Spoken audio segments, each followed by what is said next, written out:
지난 대선에서의 기초선거 무공천 약속은 원래 잘못된 것입니까? 아니면 정치적 실리 차원에서 약속을 어기기로 한 것입니까?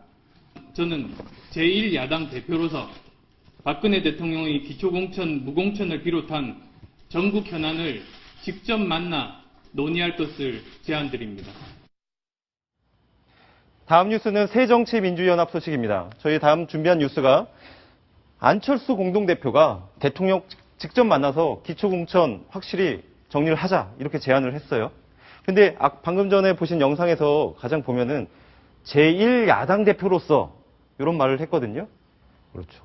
사실은 얼마 전까지만 해도 뭐 신당을 만드니 마느니 이렇게 하다가 갑자기 제1야당의 거대 정당의 대표가 됐다. 이런 대목이 굉장히 인상적으로 남습니다. 기자회견에서 예. 어떤 내용들을 말했는지 좀 차근차근 정리를 해 주십시오. 예, 아까 말씀하신 대로 핵심은 네. 대통령한테 직접 만나자. 네. 내가 이제 야권의 대표가 됐으니 우리가 지난 대선 때 같이 약속했던 기초선거 공천 폐지 네. 아니면 무공천 네. 이 부분에 대해서 박근혜 대통령이 직접 이 정부 여당의 수반으로서 이 야권의 대표인 나를 만나서 이 문제를 논의를 하고 이에 대한 긍정적인 답안을 만들자. 이런 것을 오늘 제의를 한 겁니다. 공개적으로.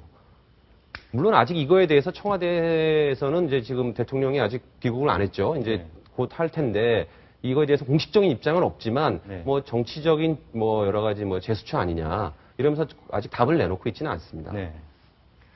기초공천 문제는 기본적으로 새누리당하고 단판을 지어야 될 것 같은데 왜 대통령을 직접 만나려고 하는 걸까요? 물론 이거는 국회에서 법을 바꿔야 되는 문제입니다. 그러니까 새누리당과 새정치민주연합이 합의를 해서 법을 바꾸면 바꾸겠지만 지금 새누리당은 이에 대해서 꿈쩍도 하지 않고 있거든요. 역시 뭐 다 대한민국이 알지만 새누리당의 정점은 역시 박근혜 대통령 아니겠습니까? 그동안 당에다가 계속 요구를 했는데 얘기가 안 되니까 대통령이 직접 이 문제를 대해서 책임지고 풀어라. 왜냐면 대선 때 공약한 바도 있으니 그리고 더 밑에 있는 이유는 이번 지방선거를 새정치민주연합은 약속을 지키는 세력과 약속을 어긴 세력의 이 정권 심판론을 몰고 가고 싶어하는 그런 게 있거든요.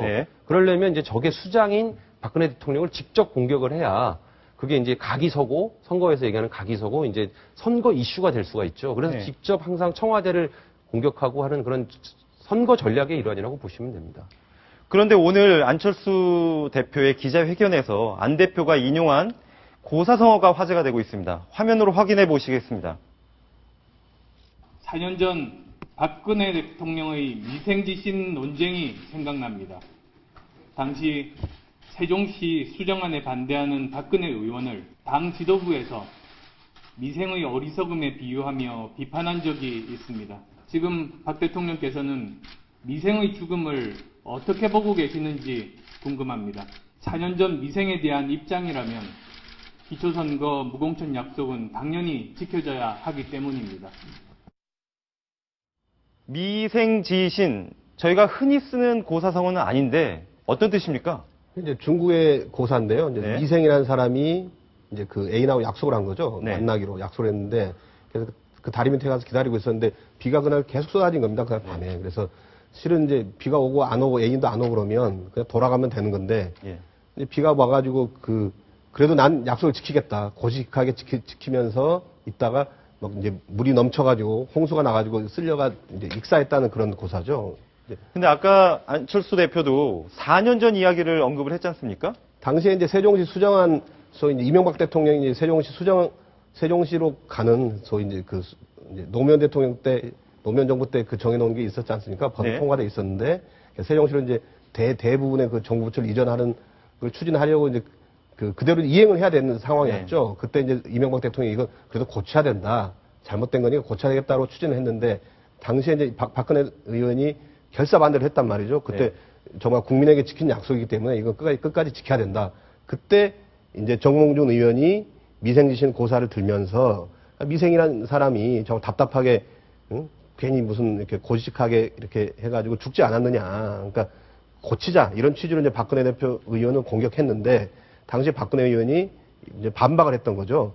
미생이라는 사람은 죽었지만은 귀감이 되고 있고 진정성이 있었기 때문에 귀감이 되고 있고 또 그 애인은 진정성이 없었다. 평생 괴로움 속에서 손가락질 받으면서 살았을 것이다. 이렇게 반박을 했죠. 그래서 이 박근혜 의원이 당시에도 끝까지 지켜야 된다. 미생이 네. 고직했더라도 그 국민에 대한 신뢰, 약속 이런 건 반드시 지켜야 한다는 그런 강조를 했던 거죠. 그래서 오늘 이제 안철수 대표 얘기는 당시에 박근혜 대통령이 그랬던 것처럼 기초 선거에 공천 안 하겠다, 정당 공천 안 하겠다고 네. 대통령 선거 때 공약했으면 네. 그 약속 끝까지 지켜라 이런 얘기를 한 거죠. 이 고사성어를 들어서. 네.